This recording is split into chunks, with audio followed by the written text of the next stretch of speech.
Buen día, doctor. En esta oportunidad expondré una serie de 8 artículos que tratan sobre los niños en la altura. El primer artículo titula El impacto de la altitud en la respiración alterada por el sueño en niños que viven a una gran altitud, un estudio cruzado. La importancia de este estudio recae en que brinda información sobre el efecto de la gran altitud en el sueño y la respiración de los niños, demostrando que tanto el apnea obstructiva del sueño como el apnea central del sueño son más frecuentes y graves en los niños que viven a gran altitud en comparación a una altitud menor o más baja. Como introducción podemos hablar de que se identificaron numerosas secuelas cognitivas como consecuencia de los trastornos respiratorios del sueño, por lo que un diagnóstico oportuno y el tratamiento de este permitiría reducir estas consecuencias.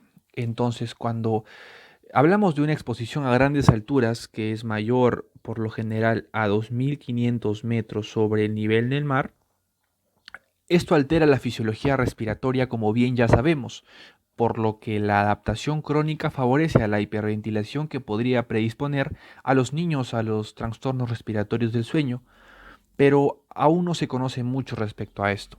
Es así como se ve que a medida que aumenta la altitud, la presión barométrica va disminuyendo, como bien ya sabemos, y como resultado de esto, pues se produce la reducción de la presión parcial de oxígeno y además también una reducción de la saturación de oxígeno, ¿no? Como objetivos del estudio, hay que fijar el determinar el efecto de la exposición crónica a grandes alturas, sobre todo la frecuencia de los eventos respiratorios, la oxigenación, la frecuencia de excitación, la arquitectura del sueño en niños de edad escolar con trastornos respiratorios del sueño. En cuanto a métodos, estamos frente a un estudio cruzado no aleatorizado de un solo centro o laboratorio que compara los parámetros de polisonografía domiciliaria a gran altitud no atendida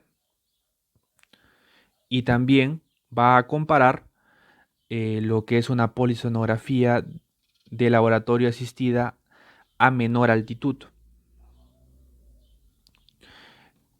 Y este estudio se llevó a cabo en lo que es Denver, Colorado, en un laboratorio del sueño ubicado a 1.600 a 1.700 metros sobre el nivel del mar en la región montañosa rocosa.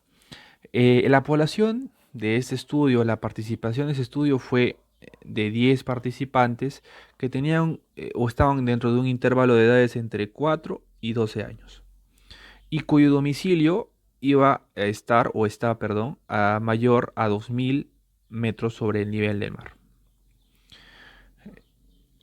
Ahora, cada uno tenía una polisonografía diagnóstica previa para evaluar la sospecha de la apnea obstructiva del sueño y todos los participantes realizaron una visita al laboratorio de baja altura para dar todos los datos que se ven en la tabla, ¿no? Como la edad, el sexo, la etnia, el índice de masa corporal, además también la altitud que presentaba su hogar, el intervalo del tiempo entre cada polisonografía, además también las características basales de su sueño y la presencia de alguna enfermedad subyacente o alguna comorbilidad. De esta manera, la polisonografía domiciliaria a gran altitud fue configurada en la visita al laboratorio por un tecnólogo polisonógrafo registrando mediante un sistema una mochila para cada niño capaz de recopilar todos los datos cuando los cuidadores lo activen a la hora de acostarse en su domicilio. Además, un médico del sueño estaba siempre pendiente al teléfono durante la noche. Y por el lado de la polisonografía de laboratorio de baja altitud, se llevó a cabo organizadamente en el laboratorio llevado a cabo por un tecnólogo. El intervalo entre cada uno de estos estudios fue de 30 días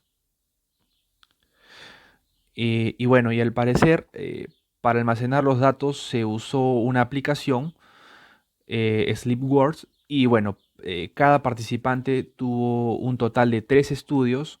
El de lo que es la polisonografía a gran altitud no asistida y una polisonografía asistida a menor altitud y otra polisonografía a menor altitud con montaje de laboratorio completo. En cuanto a los resultados observados, antes de analizar los resultados, es bueno identificar que a cada estudio se le asignó un diagnóstico de apnea obstructiva del sueño utilizando los siguientes criterios, en el cual se medía lo que es el índice de apnea y hipopnea obstructiva del sueño, en el cual de 0 a 1.9 eventos por hora se consideraba con ningún evento de apnea obstructiva del sueño. Si estábamos frente a 2 a 4.9 eventos por hora, estábamos frente a un apnea obstructiva del sueño leve. Y si estábamos frente a mayor o igual a 5 eventos por hora, frente a un apnea obstructiva del sueño moderada a grave. También a cada estudio se le asignó adicionalmente un diagnóstico de apnea central del sueño utilizando los siguientes criterios, en el cual el índice de apnea hipopnea central, si iba de 0 a 4.9 eventos por hora, era considerado bajo ningún evento de apnea central del sueño. Pero si este iba mayor o igual a 5 eventos por hora, era considerado el equivalente a apnea central del sueño. Entonces, de esta manera se identificó que el índice de apnea hipopnea, además también como el índice de apnea hipopnea obstructiva, ¿no?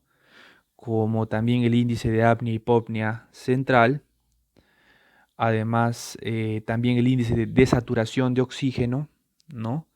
Al 3%, además el índice de excitación, la proporción de sueño en el estadio N1 y la frecuencia cardíaca media fueron significativamente mayores en el estudio que fue realizado a gran altitud y de manera no asistida en comparación al estudio que fue hecho en el laboratorio de manera asistida pero a menor altitud, ¿no? Y también en la tabla 2 que podemos ver aquí, pues las personas o los niños que estuvieron en la polisonografía a gran altitud no asistida mostró un apnea obstructiva del sueño y apnea central del sueño en mayor prevalencia, como podemos ver, en mayor prevalencia en relación a los niños que fueron sometidos a una polisonografía,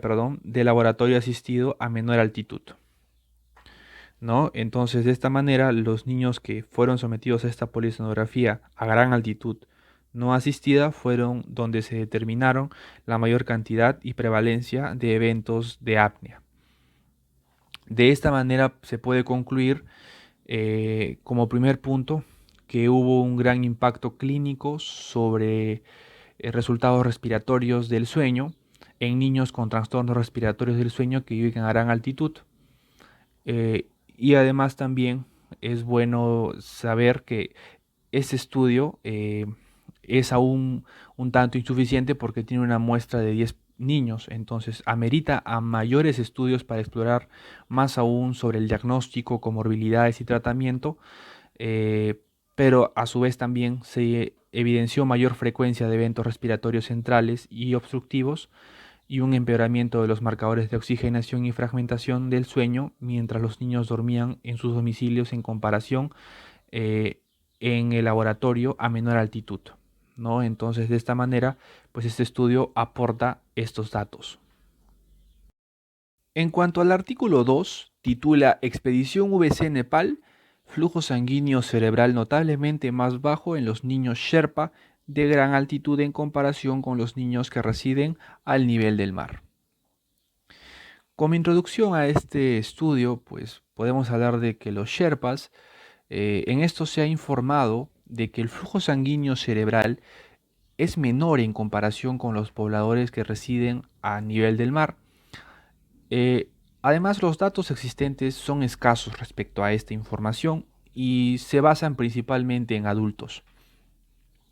De esta manera, pues se puede hablar de que la exposición a una disponibilidad limitada de oxígeno durante el desarrollo puede resultar en un peso reducido al nacer, también en el desarrollo de patologías cardiopulmonares, pero también afectar negativamente al neurodesarrollo. Sin embargo, se desconocen las adaptaciones hemodinámicas cerebrales del desarrollo a la exposición crónica a gran altitud. De esta manera, se plantea el objetivo de este estudio, que es comparar el flujo sanguíneo cerebral regional y global en niños sherpas de gran altitud y niños de la misma edad que residen al nivel del mar. Y se planteó la hipótesis de que tanto el flujo sanguíneo basal regional y global serían más bajos en los niños sherpas en comparación con los niños de la misma edad que residen al nivel del mar. En cuanto a material y métodos de ese estudio, pues los participantes fueron 25 niños sherpas de Nepal que vivían a 3.800 metros sobre el nivel del mar, y también 25 niños que vivían al nivel del mar canadienses que estaban a una altitud de 340 metros sobre el nivel del mar durante el reposo supino. Entonces, las medidas experimentales que se tomaron para este estudio, pues, fue el flujo volumétrico de la carótida común, ¿no? Además también de la carótida interna, y también de la arteria vertebral. Y esto se midió mediante una fórmula, ¿no? Además también la velocidad de lo que es la arteria cerebral media se obtuvo a partir de un ultrasonido Doppler transcraneal. También la velocidad de la sangre y el diámetro de los vasos eh, en los vasos de la carótida común, además también de lo que es la carótida interna y de la arteria vertebral izquierdas, ¿no?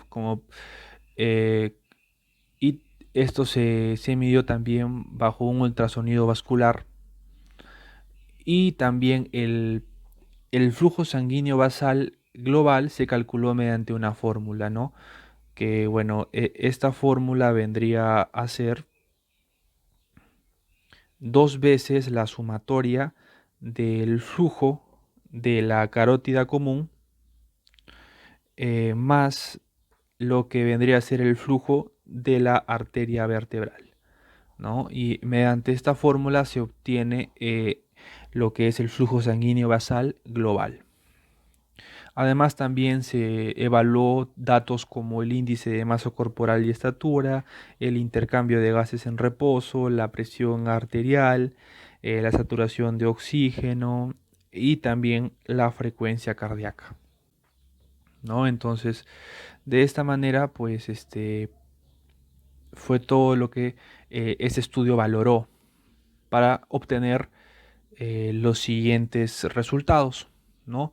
El principal resultado que obtuvo ese estudio fue que el flujo sanguíneo cerebral global fue aproximadamente un 30% menor en los Sherpas en comparación con los niños eh, a nivel del mar, ¿no? Entonces, el flujo sanguíneo cerebral global en niños Sherpa, como podemos ver en esta imagen, el cual es representado por lo que son las barras sólidas y círculos abiertos, y los niños a nivel del mar, que está representado por las barras abiertas y círculos sólidos, en donde las barras sombreadas representan el porcentaje del flujo de la arteria cerebral, ¿no? Entonces, podemos ver de que el flujo a nivel del mar, pues es mucho mayor, bueno, y no es tanto, pero es mayor en comparación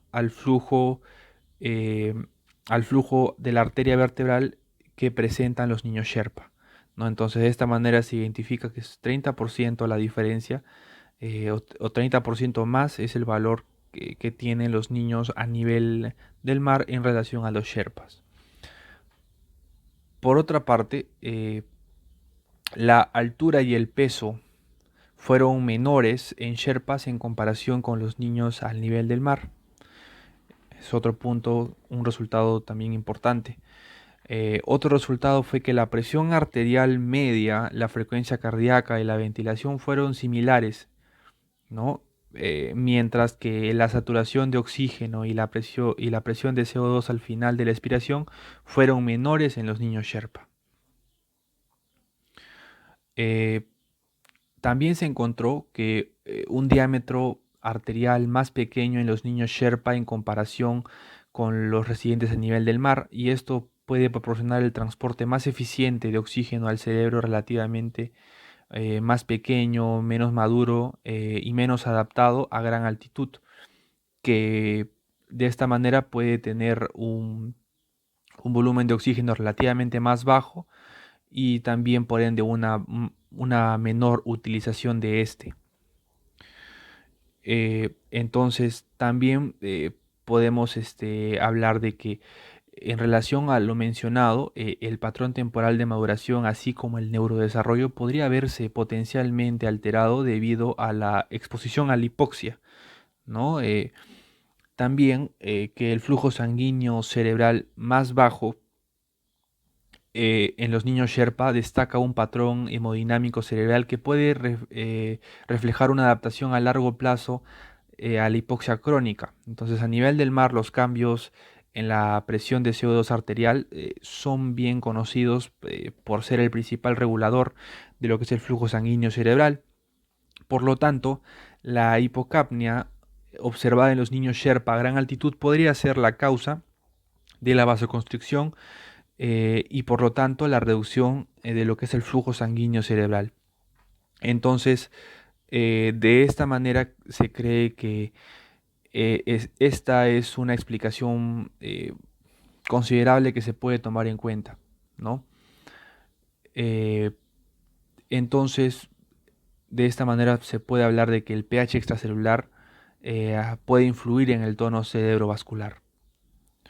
En el contexto de una estancia a una altitud determinada, la excreción de lo que es el bicarbonato ocurre para proporcionar una compensación metabólica en la alcalosis respiratoria, ¿no? Y de esta manera puede explicar este contexto. Otro factor que afecta el flujo sanguíneo es la viscosidad de la sangre, ¿no? Ya que el aumento de la viscosidad de la sangre puede también conducir a una reducción del flujo sanguíneo cerebral. Eh, y otro punto también importante es que el flujo de lo que es la carótida interna más bajo en los niños Sherpa sugería que un flujo mayor se distribuye hacia la arteria carótida externa. Entonces, la distribución hacia la arteria carótida externa se relaciona con el fenómeno de la cara roja meseta, ¿no? Este fenómeno que lo podemos ver en esta imagen de este niño, en el que una expansión de los vasos sanguíneos pequeños de la cara puede presentar este signo, como podemos ver en la región malar de este niño, y que se observa en los residentes de gran altitud. Y queda por determinar si la probable redistribución del flujo de la carótida externa en los niños Sherpa es impulsada por una pequeña expansión de los vasos sanguíneos o una forma de adaptación termorreguladora al entorno de la gran altitud. Eh, Otros puntos que podemos valorar es por ejemplo, este cuadro en el cual analiza las variables cerebrovasculares, en el cual se mide la velocidad media, además mide el diámetro y el flujo sanguíneo de vasos como son la arteria carótida común, también valora la carótida interna y la arteria vertebral, ¿no? En el cual, como se presentó antes, los datos, en este caso de los niños Sherpa, son las barras sólidas y los círculos abiertos, como se puede apreciar en la imagen, y los niños al nivel del mar son las barras abiertas y los círculos sólidos, ¿no? En donde pues se ilustra de que en el caso de la arteria carótida común, no es mucha la diferencia que hay tanto en la velocidad como en el diámetro, ¿no? Y además también el flujo sanguíneo, pero que tanto en lo que es la arteria carótida interna y lo que es la arteria vertebral, sí se ve una diferencia respecto a estos puntos, ¿no? Entonces, de esta manera, pues se identifican diferencias claras respecto, sobre todo a estos vasos, ¿no? Como es la arteria carótida interna y la arteria vertebral, ¿no? Eh, También podemos de esta manera valorar ciertos parámetros, ¿no? Cardiovasculares respiratorios de los niños Sherpa y los niños que residen a nivel del mar, ¿no? Se informa los parámetros eh, que en resumen pueden ser detallados de la siguiente manera: que no hubo diferencias en la presión arterial media, ¿no? No hubo también diferencias en la frecuencia cardíaca, eh, además también de lo que es el volumen respiratorio eh, o el volumen ventilatorio, además de la ventilación alveolar y el volumen corriente, pues no hubo muchas diferencias, pero que sí, por lo contrario, hubo diferencias en lo que es la saturación de oxígeno. También hubo diferencias en lo que es la presión parcial al final de la expiración, tanto en oxígeno como en dióxido de carbono, eh, y también en lo que es la captación de oxígeno y en la producción del dióxido de carbono. Aquí sí hubo una diferencia considerable en comparación de los niños Sherpa en relación a los niños que residían a nivel del mar, ¿no? Y bueno, entonces de esta manera se pueden identificar que hay diferencias en cuanto a los niños de esta localidad Sherpa en relación a los niños de baja residencia a nivel del mar, ¿no? Entonces de esta manera eh, podemos concluir de que los niños Sherpa tienen una, un flujo sanguíneo basal global reducido en comparación con los niños a nivel del mar, del mismo sexo y edad, y un flujo sanguíneo cerebral más bajo en los niños Sherpa en relación a los niños de bajo nivel o bajos metros sobre el nivel del mar, y destaca un patrón hemodinámico cerebral que puede reflejar una adaptación a largo plazo a la exposición crónica a un ambiente hipóxico, ¿no? Entonces, de esta manera, un flujo sanguíneo cerebral más bajo en los niños Sherpa puede reflejar adaptaciones hemodinámicas cerebrales específicas a la hipoxia crónica. En cuanto al tercer artículo, este titula Un enfoque para los niños con edema pulmonar a gran altura. Empezaremos definiendo qué es JAPE o edema pulmonar de altura. Este se define como un edema pulmonar no cardiogénico, no infeccioso, no inflamatorio, potencialmente mortal, que ocurre después de 1 a 2 días de exposición a un gran ascenso, es decir, mayor a 2.500 metros sobre el nivel del mar, o si lo queremos poner en pies, mayor a 8.200 pies. Y se cree que el edema pulmonar se debe a una vasoconstricción pulmonar hipóxica irregular y desigual que conduce a una presión capilar pulmonar elevada, y esto resulta en el edema. El JAPE puede ocurrir en 3 escenarios diferentes. El primer escenario es el JAPE clásico, que ocurre en una persona que vive en altitudes bajas, ¿no? O en elevaciones bajas, y que viaja a una gran altitud, como podemos ver en la representación gráfica de la flecha. Viaja a gran altitud y en la altitud desarrolla el edema pulmonar. El segundo escenario es el JAPE de reentrada, que aquí se da en personas o niños que viven a gran altitud y que viajan a elevaciones más bajas por 1 o 2 días y que en su retorno a la gran altitud, como podemos ver en la representación gráfica de la flecha, desarrollan el JAPE, ¿no? Al retornar a la gran altitud. Y como tercer escenario tenemos al JARPE, que es el edema pulmonar en residentes de gran altitud, que ocurre en niños que desarrollan un edema pulmonar a gran altitud, pero sin ningún cambio de altitud. Es decir, aquí no existe ni el ascenso como vimos en los dos escenarios previos. Y esto generalmente es desencadenado por una enfermedad del tracto respiratorio superior que puedan presentar estos pacientes. Para el diagnóstico de JAPE se toma en cuenta los criterios de Lake-Lewis. Y esos criterios son los siguientes, ¿no? Un aumento reciente de altitud asociado mayor a 2.500 metros sobre el nivel del mar o mayor a 8.200 pies, como lo mencioné. Otro criterio es al menos 2 de los 4 síntomas típicos, como es disnea en reposo, tos, debilidad o disminución del rendimiento del ejercicio, y opresión o congestión en el pecho. Otro criterio es al menos 2 de los 4 signos típicos, como son crepitantes, sibilantes, cianosis central, taquipnia y taquicardia.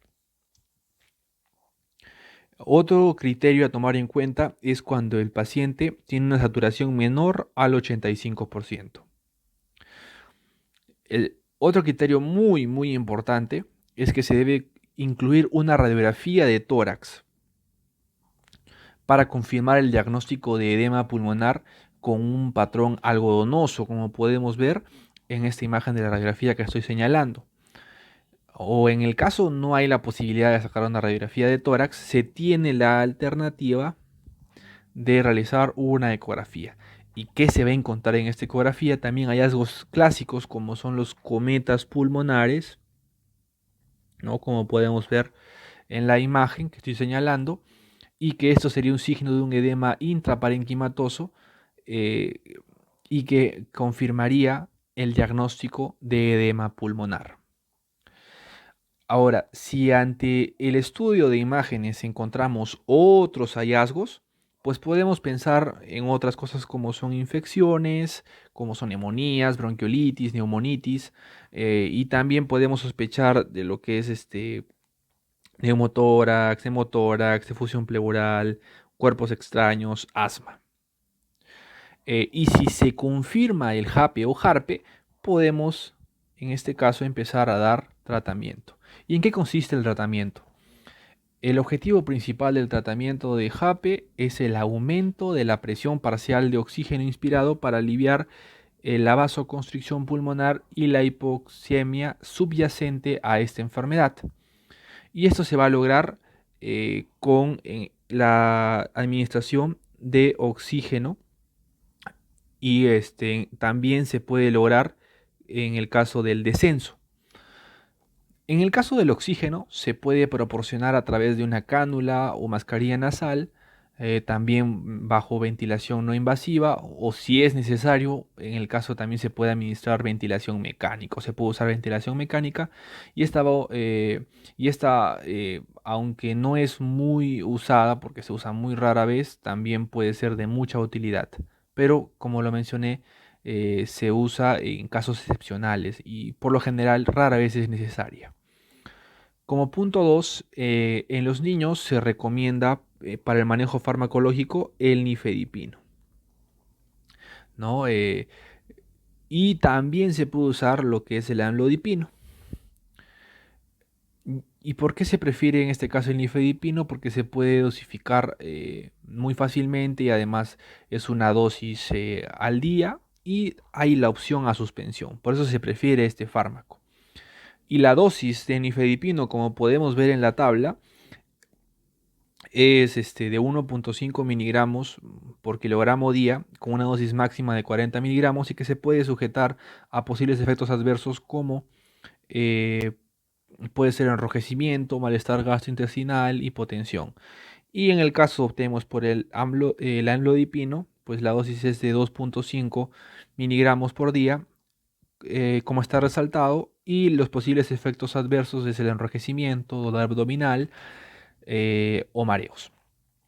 Un dato muy importante es que la furosemida no se usa o otros diuréticos no se recomiendan en el tratamiento de JAPE. No hay que tener en cuenta o muy en cuenta esto.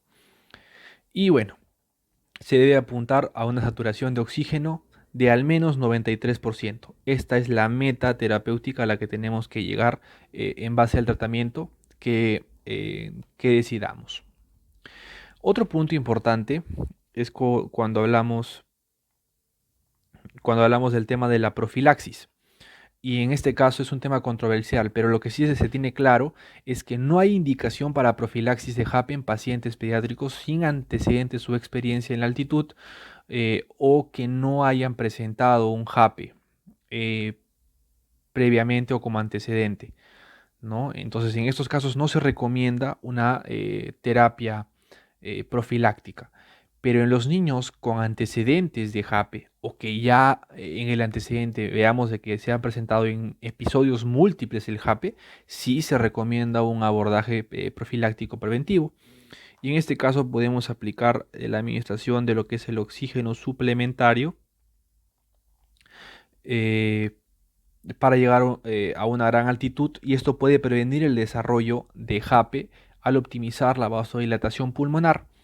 Otra estrategia profiláctica es la terapia farmacológica que se puede iniciar 1 o 2 días antes del ascenso y continuar 3 a 4 días en la altitud, y puede ser el fármaco de elección como es el nifedipino,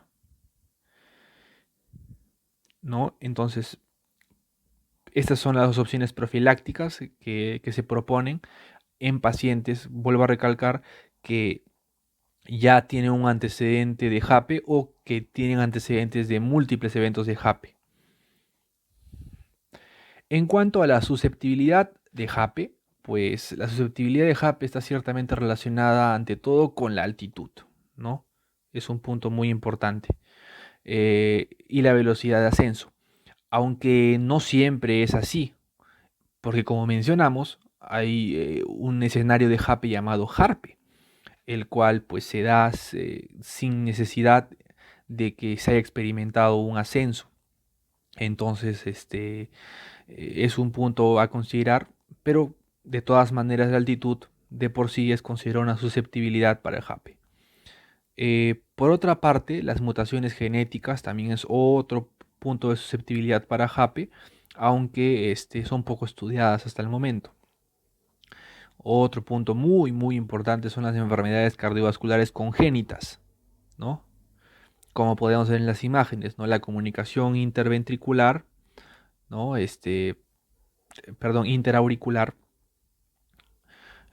Podemos ver también en la imagen lo que es la coartación aórtica, ¿no? Que también puede ser una enfermedad congénita que da susceptibilidad a JAPE.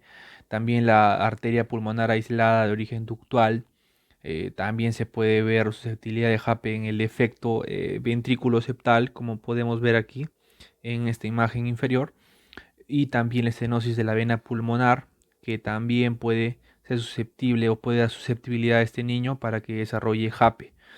Y también el foramen oval permeable, que también puede dar grados de susceptibilidad a JAPE al presentar este tipo de malformación congénita cardíaca.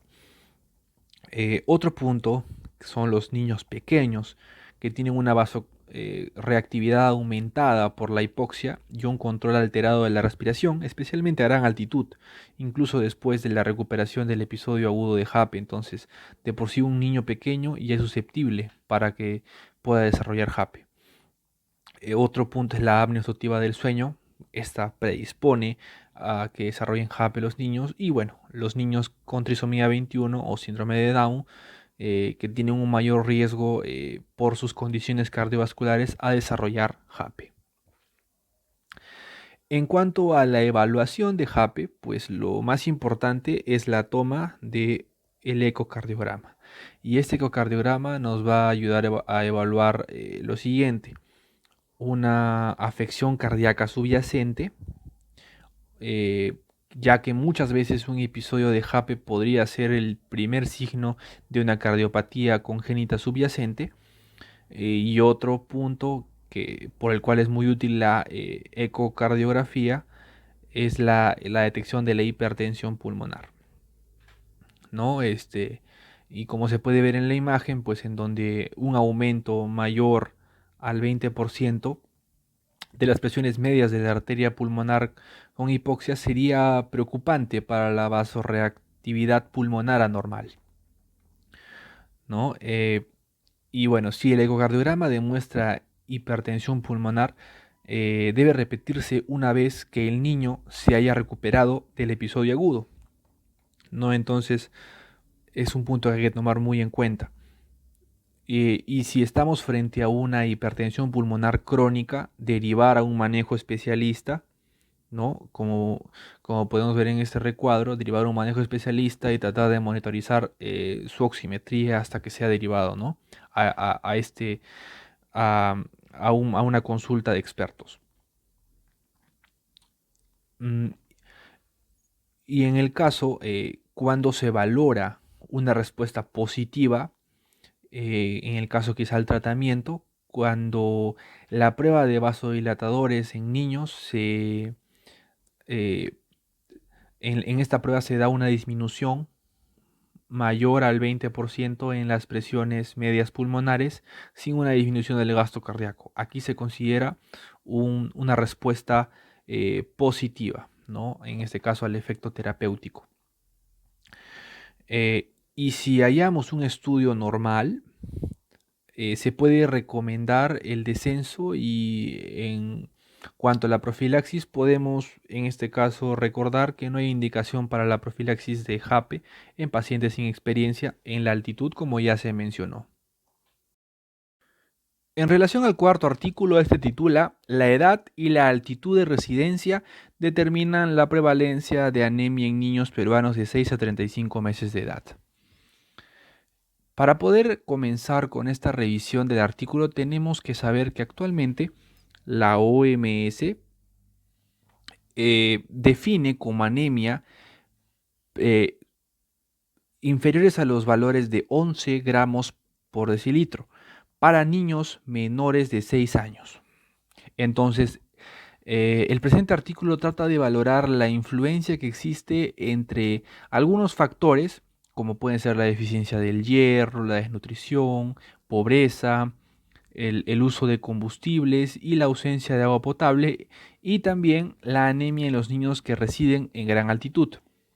Entonces se sabe que los niños eh, que residen a gran altitud van a desarrollar lo siguiente: que los niveles de hemoglobina van a ir aumentando proporcionalmente a la altitud de la residencia, debido a los efectos de la hipoxia hipovárica, y normalmente se hace una corrección de hemoglobina para lugares de gran altitud.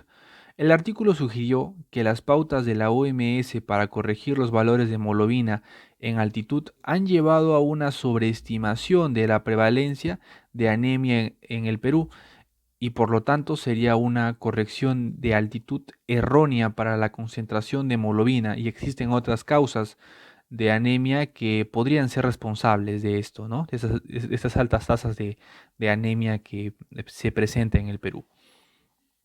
Entonces el objetivo de este artículo es evaluar los factores que contribuyen a la anemia y determinan su prevalencia en niños peruanos de 6 a 35 meses. En el estudio se tomaron en cuenta una muestra de 11.364 niños que iban entre las edades de 6 a 35 meses. teniendo en cuenta los factores de tanto la edad en meses, la altitud de residencia en metros sobre el nivel del mar, la altura en metros, el peso en gramos, la hemoglobina en gramos por decilitro y el estado de pobreza. Y según los datos y relaciones entre los factores, se concluyeron aspectos entre los más importantes, resalta el estado de la pobreza, en cual en los niños que estuvieron expuestos a combustibles sólidos tuvieron valores de hemoglobina más elevados y el porcentaje de niños que viven en estas condiciones aumenta con la altitud. Por otra parte, otro factor es el factor de la hemoglobina. Y la hemoglobina aumentó con la altitud pasando de 11.2 gramos por decilitro para los que vivían en altitudes bajas, pasando a 13.5 gramos por decilitro para los que vivían en altitudes muy elevadas. Y otro factor importante es la edad. Porque en altitudes elevadas o muy elevadas, la edad fue el único factor asociado con los niveles de hemoglobina, es decir, que los niños de mayor edad tenían niveles un poco más elevados que los niños de menores edades. En cuanto al gráfico mostrado en pantalla, la línea roja representa el promedio de hemoglobina observado que sigue un patrón cuadrático con concavidad positiva, va hacia arriba. Y la línea azul, el promedio de hemoglobina de corrección de la OMS, que en este caso también tiene un patrón cuadrático, pero que sigue una concavidad, en este caso negativa. Lo que representa este gráfico es que hay una línea recta en 11 gramos por decilitro, que representa la brecha entre anemia y no anemia, por eso la línea comienza ahí, y nos quiere decir que la línea roja, mientras vamos aumentando la altitud, también va aumentando la hemoglobina, como sabemos por los efectos de la hipoxia hipovárica, por eso es que hace en este caso una curva hacia arriba o una concavidad positiva, pero si corregimos estos valores para la altitud correspondiente según la OMS, esta curva se haría con concavidad negativa, es decir, que la corrección podría tener valores ya considerados como anemia. Y lo que viene a importancia es que el artículo sugiere que hay muchos factores que podrían hacer que esta corrección sea errónea. Entonces, una conclusión importante es que los niños que viven en altitudes muy elevadas tienen niveles elevados de hemoglobina, pero dentro de todo esto, para esto también existen muchos factores que pueden influir en estos valores elevados o resultando en estos valores elevados de hemoglobina. También se pueden observar los resultados que sugieren que los niveles de hemoglobina en los niños están asociados con la edad y la altitud de residencia. En este caso, en altitudes superiores a los 1524 metros, la hipoxia hipovárica es el determinante más importante de los niveles de hemoglobina. En este caso, por la hipoxia hipovárica. Eh, y esto va a hacer de que esta hipoxia tenga influencia sobre la estimulación y la producción y además la liberación de la eritropoyetina y de esta manera aumentando la hemoglobina. Y por otra parte, en altitudes elevadas o muy elevadas, la edad podemos considerar como el único factor, ¿no?, que se asoció a los niveles altos de hemoglobina. Es decir, mayor edad, mayor nivel de hemoglobina, menor edad, menor nivel de hemoglobina.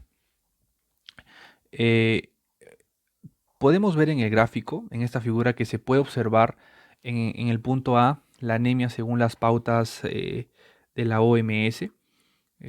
Los números corresponden a las regiones políticas, como podemos ver en las imágenes del punto A.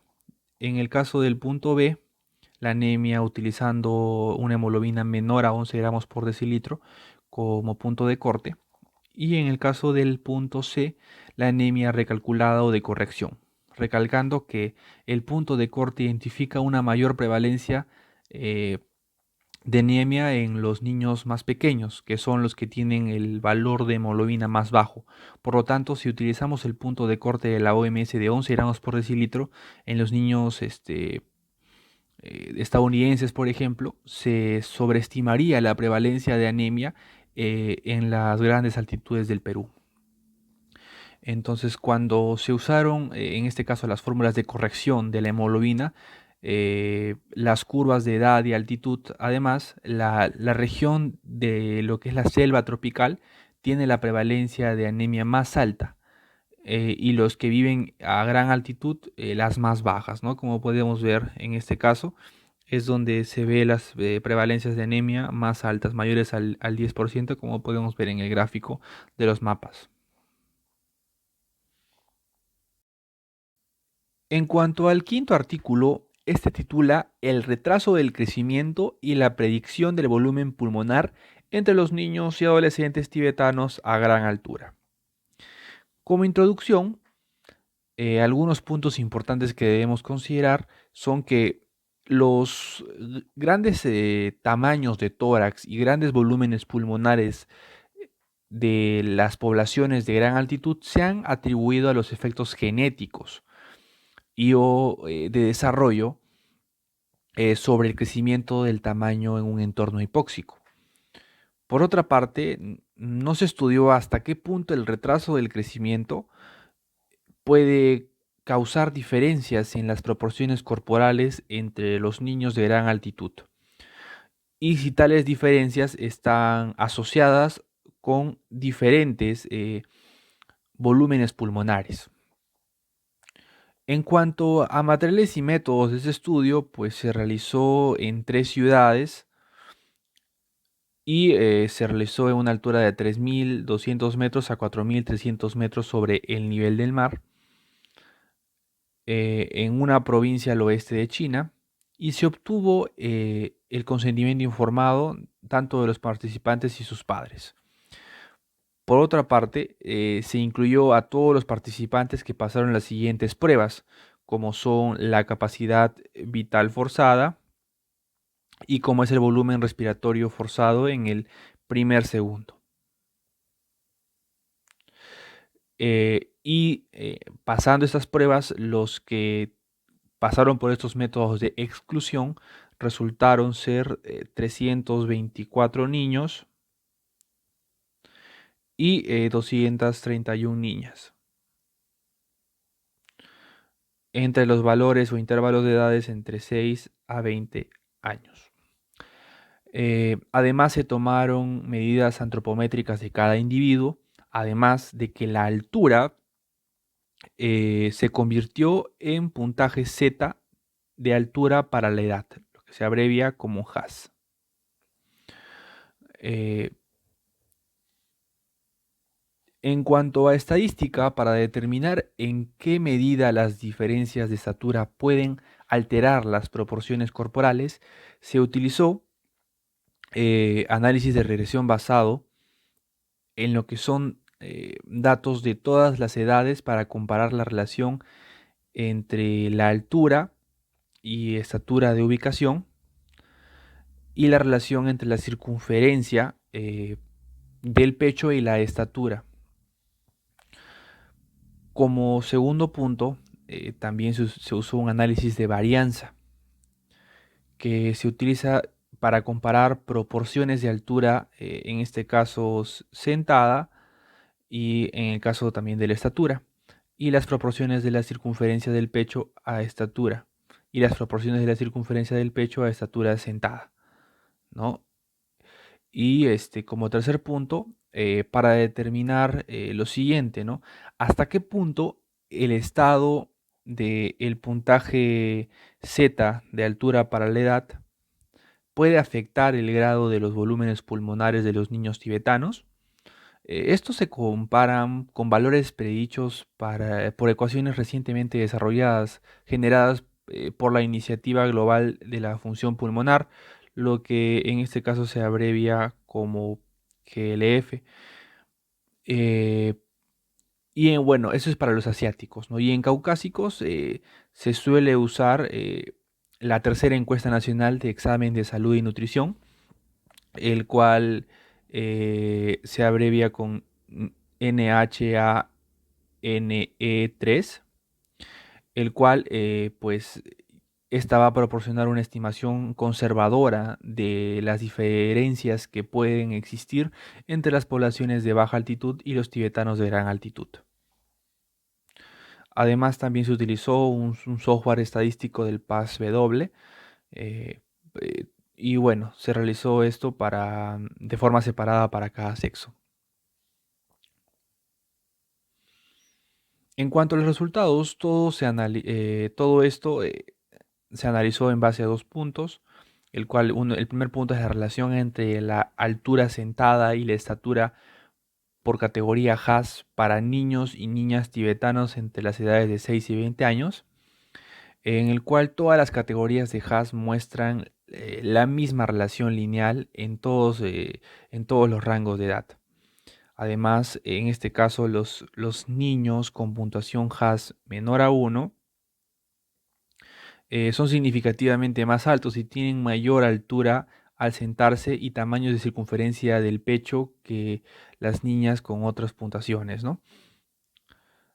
Por otra parte, cuando hablamos de las relaciones de altura sentada a estatura y circunferencia de pecho a estatura y circunferencia de pecho a altura sentada por edad y puntuación Z de estatura por edad, podemos hablar de que en este punto se evidenció que a cualquier estatura, la altura al sentarse no difiere entre los niños con retraso del crecimiento y los que no lo tienen. Y en la mayoría de los grupos de edad, las proporciones promedio de estatura, en este caso, estatura sobre estatura de los niños con retraso del crecimiento, los puntajes Haas fueron menores o iguales a 2, eh, son más altas que para los niños sin retraso del crecimiento, que los puntajes Haas iban entre 2 y entre -2 y -1, y significativamente en niños de 8 a 11 años y niñas de 6 y 7 años y de 16 y 17 años se dieron los datos más relevantes, ¿no? Como se puede ver aquí en los niños de 8 y 9 años o hasta de 11 años, y en el caso de las niñas de 6 a 7 años y de 16 a 17 se pudo observar los datos más relevantes.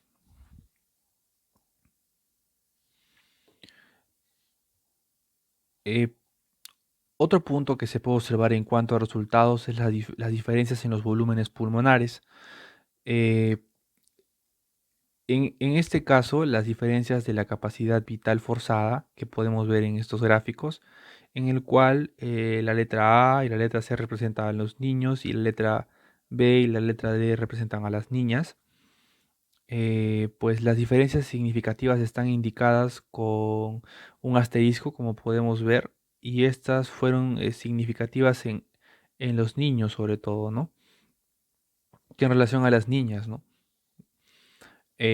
Por otra parte, desviaciones de los valores de capacidad vital forzada pronosticados a partir de las ecuaciones, en este caso, como mencioné, de la iniciativa global de la función pulmonar y en el caso de lo que es la tercera encuesta nacional de los exámenes de salud y nutrición, pues los tres grupos Haas exhiben resultados positivos.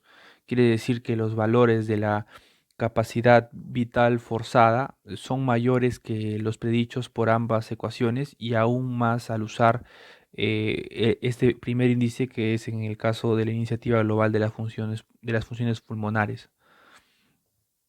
Entonces, a partir de los 12 años, los niños sin retraso del crecimiento muestran mayores desviaciones positivas eh, en el caso de los valores previstos por la ecuación que mencioné, eh, que los niños con retrasos en el crecimiento, ¿no? Es decir, con un Haas menor o igual a -2. Entonces, podemos concluir como primer punto que los resultados de ese estudio indican que en una primera instancia que la inclusión de niños con retraso en el crecimiento en poblaciones de gran altitud compromete la validez de los estándares de baja altitud, tanto de la capacidad vital forzada como de la capacidad expiratoria forzada en el primer segundo. Como segundo punto podemos hablar de que es probable que se subestime el efecto de la hipoxia cuando se utilizan estándares de baja altitud para evaluar el crecimiento pulmonar de poblaciones de gran altitud que incluyen una gran proporción de niños con retraso en el crecimiento. Por lo tanto, el grado de subestimación causado por la inclusión de niños con retraso en el crecimiento en este grupo de niños tibetanos no puede generalizarse en todas las muestras. Cada una será única. Como tercera conclusión, hay que considerar que no se realizó una evaluación independiente del estado de la pubertad para poder considerar algunos datos en relación con el crecimiento y medidas de circunferencia del pecho. Y como cuarta conclusión podemos hablar o considerar el valor individual del retraso del crecimiento. Puede existir o en este puede existir diferencias de la función pulmonar ocasionadas por tensiones antes de la vida que no serían detectables, ¿no? Entonces, esta sería una de las conclusiones y bueno, con eso concluiría este artículo. En cuanto al sexto artículo, este titula Saturación de oxígeno en la infancia a gran altura, una revisión sistemática. Eh, en todo el globo aproximadamente 140 millones de personas residen en gran altitud y son caracterizados por presentar hipoxia hipovárica, ¿no? A pesar de ello, no hay revisiones donde se consideren rangos de referencia para la saturación de oxígeno en reposo, sueño y además la lactancia a lo largo de la infancia en lugares de gran altitud. Para esto, en el año 2009, Subhi publicó un sistema de revisión de valores normales de saturación de oxígeno en lactantes y niños sanos. En consecuencia, pues planteamos el siguiente objetivo principal de ese estudio, que es el ampliar y actualizar eh, la revisión de Subhi y además incluir estudios de oximetría de pulso a gran altitud en la infancia y de esta manera también determinar los diferentes estados de vigilia, los estados en el sueño y alimentación. Entonces la hipótesis que se plantea es que a medida que la presión pulmonar cae durante la infancia, la saturación de oxígeno aumenta gradualmente. Entonces se realizó una búsqueda de estudios publicados en bases de datos como eh, Medline, también se tomó en cuenta como Embase, también se tomó en cuenta revistas como Cielo, eh, y bueno, en lo cual se trató de buscar en base a palabras clave como saturación de oxígeno, gran altitud y en referencia a estudios que tomaban en cuenta lo que es alturas mayores a 2500 metros. Como medidas experimentales se tomó en cuenta la altitud, ¿no? Y se realizó para tres niveles de altitud, ¿no? 2500 metros, 4600 metros y 5100 metros sobre el nivel del mar. Además de la edad entre 1 y 5 años y 6 y 17 años y saturación de oxígeno mediante la ayuda de oxímetros y siendo los tipos más usados el Nonin y el Nelcor. Por otra parte, fueron recuperados en la base de datos en total 194 estudios. de los cuales solo 20 iban a cumplir con lo que son los criterios de inclusión y exclusión, de los cuales 14 eran sudamericanos y de los cuatro eran peruanos. De todos estos estudios, 17 estudios tenían información sobre la saturación de oxígeno durante la vigilia. 10 estudios eh, informaron sobre la saturación de oxígeno durante el sueño. Y en bebés, pues 4 estudios brindaban información sobre bebés durante su alimentación y un estudio mostraba información de datos de bebés cuando lloraban, obteniéndose un muestreo registrado de saturación de oxígeno de 6.877 durante la vigilia y 923 durante el sueño y 528 durante lo que es la alimentación. En cuanto a los resultados del estudio, pues en un primer punto, pues se evidencia que la saturación de oxígeno despierto diurna disminuye a medida que aumenta la altitud y a su vez es menor durante el sueño, estando a la misma altitud y a la alimentación del lactante en comparación con el estado de vigilia. En niños pequeños, el rango de saturación de oxígeno diurna aumenta a mayor altitud. Por ejemplo, en niños eh, de 1 a 5 años, como podemos ver en este gráfico, en niños de 1 a 5 años de edad a una altura de 2.500 metros y otra a niños a 5.100 metros. Y la variación es aproximadamente entre el 5% en los niños de 1 a 5 años a 2.500 metros y la variación respectiva es del 12% a 5.100 metros. Y el fenómeno es aún más marcado durante el sueño. También se ha evidenciado a gran altitud la saturación de oxígeno va aumentando con la edad, produciendo una brecha significativa entre lo que son los estados del sueño y vigilia durante los primeros meses de vida, pero esta se estrecha a medida que aumenta la edad.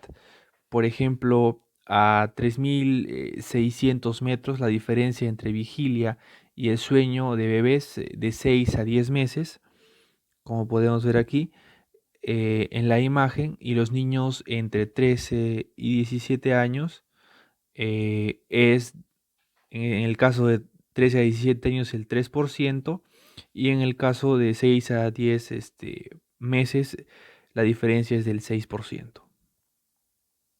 ¿No? Y bueno, de esta manera la dispersión de saturación de oxígeno a gran altitud es más amplia a edades más tempranas y los valores máximos de saturación de oxígeno se alcanzan en edades más avanzadas a medida que aumenta la altitud. Entonces, como cuarto punto, podemos hablar de que según 5 estudios se analizaron que la saturación de oxígeno durante la lactancia se evidencia en estos que la saturación de oxígeno disminuye entre un 0,2 a un 6% comparado con estudios de vigilia. Y solo un estudio informó sobre la diferencia de saturación de oxígeno en los bebés durante el llanto comparado con estudios que trataban sobre los estadios de vigilia. En este caso se evidencia una disminución en el del 0,8% de la saturación de oxígeno. Eh, y otra idea que podemos obtener en resultados es que fueron los estudios los que informaron sobre la influencia de la etnia y el sexo en la variabilidad de la saturación de oxígeno durante la vigilia, destacando un estudio que informó sobre la diferencia significativa en un grupo étnico de jóvenes entre 15 y 19 años, siendo el resultado que las mujeres tibetanas tenían una saturación más elevada que los hombres tibetanos. Por lo contrario, un estudio chino en la población de Han informó que los hombres tenían una saturación de oxígeno mayor en comparación a las mujeres, ¿no? Entonces, en base a estos resultados, podríamos empezar a discutir que los datos obtenidos en cuanto a la saturación de oxígeno en altitudes elevadas aumentan durante la niñez y van mejorando con la edad, lo cual se puede deber a una adaptación fisiológica, pero este fenómeno también se ha visto a nivel del mar.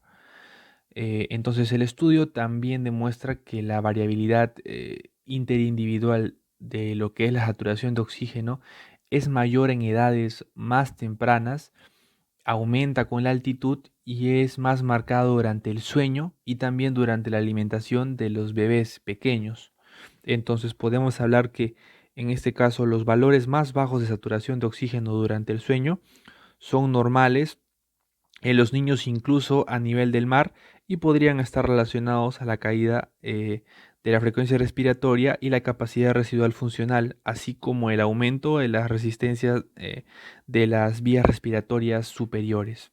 ¿No? Lo que surge de la presente revisión es que la brecha de saturación de oxígeno entre las etapas de vigilia y sueño es notablemente considerable a gran altura.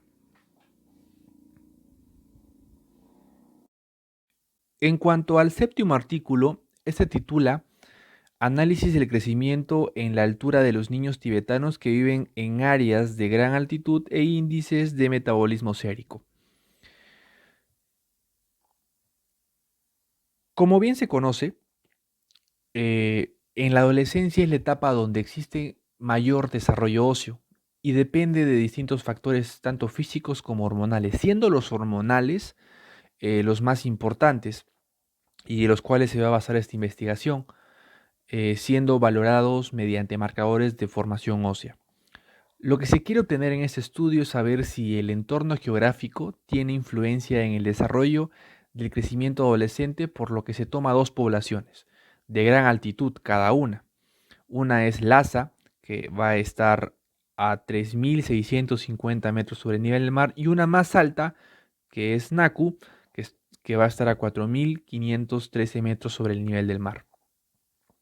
Valorando el crecimiento en altura en estas zonas, además de las características de los marcadores bioquímicos del metabolismo óseo que pueden haber en estos sitios geográficos, ¿no? En el análisis de la población de estos sitios geográficos. En el estudio estuvieron incluidas 1.580 personas, de los cuales 802 fueron de Lhasa y 778 fueron de Naku, en los cuales se tomó el intervalo de edades entre 12 y 18 años. Y los niveles de los marcadores fueron tomados tras muestras o extracción de muestras de 5 mililitros en horas de 8 a 9 de la mañana a los pacientes de la muestra. Entonces, los marcadores que se determinaron fue el péptido C terminal de procolágeno 1 sérico, la GLA-proteína ósea, la hormona del crecimiento y el factor de crecimiento similar a la insulina 1. Es bueno aclarar que el único factor de exclusión del estudio fue que los adolescentes tengan enfermedades tanto endocrinas como hepáticas o renales o alguna otra enfermedad que podría alterar el metabolismo óseo y pues sesgar el estudio, ¿no?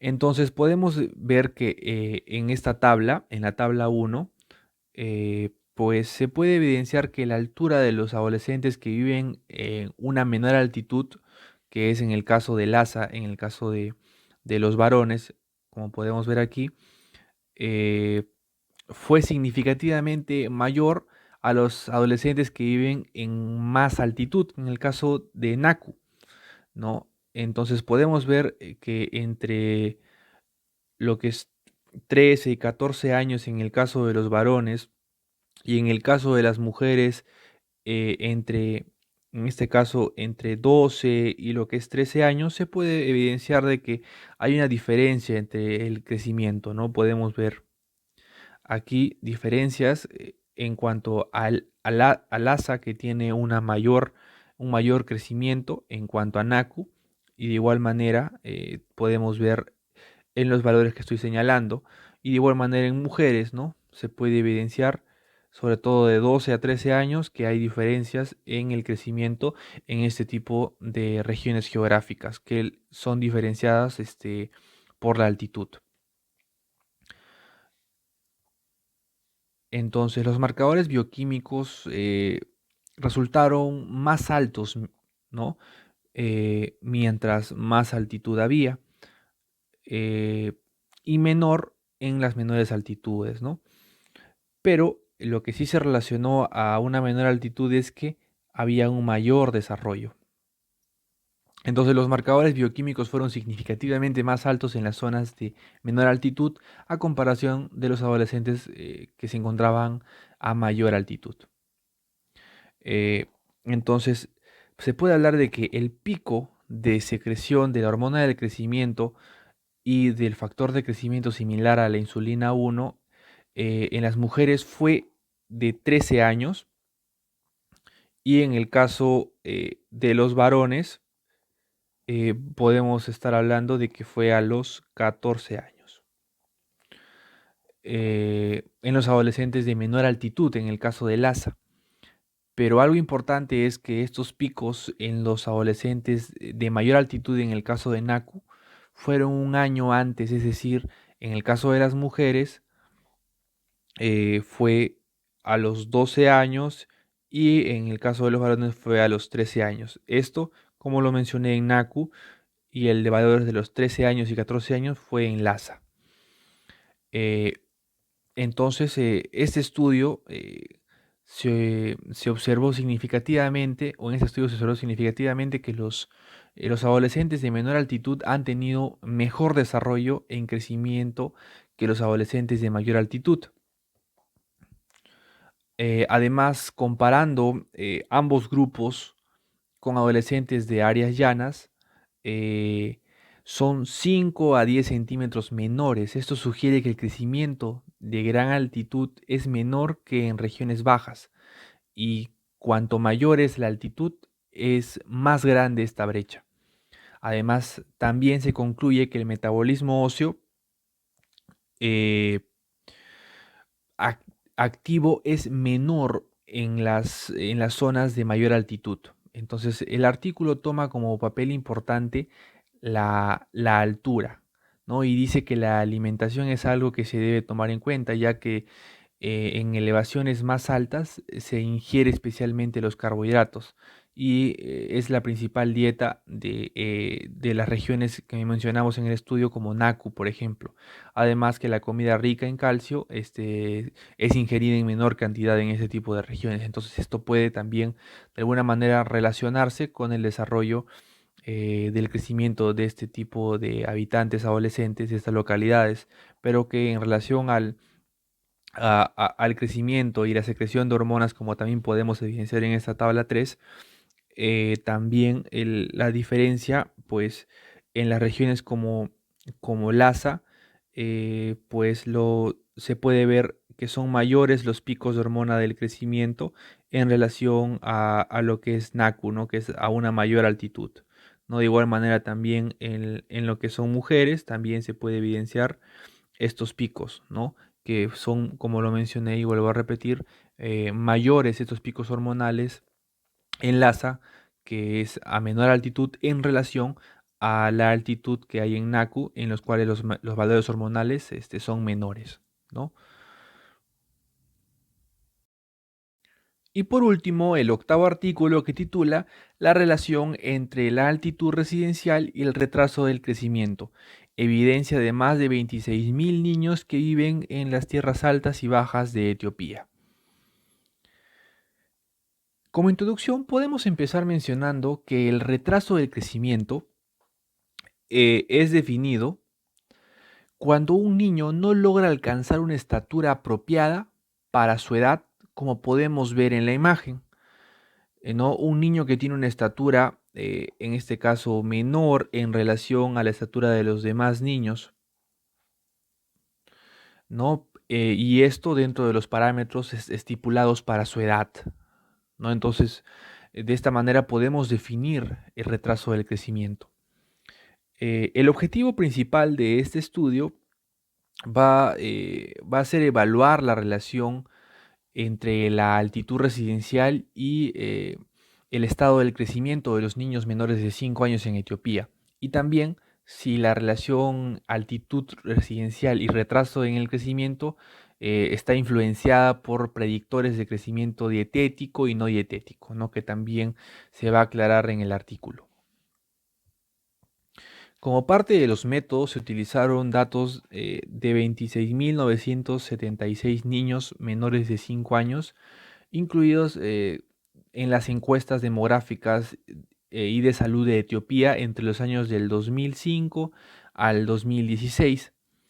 Además, se tomó como referencia los estándares del crecimiento infantil del 2006 de la OMS, que podemos ver en las imágenes, no tanto en las imágenes del recuadro morado para las niñas, que relaciona longitud, talla para la edad en menores de 5 años, y también en la tabla de color azul, lo mismo para menores de 5 años en el caso de los niños, ¿no? En el cual, como podemos apreciar en estas tablas, pues siendo el área verde, los parámetros normales, ¿no? Los parámetros normales en cómo debe ir progresando el crecimiento infantil, tanto en niñas, ¿no?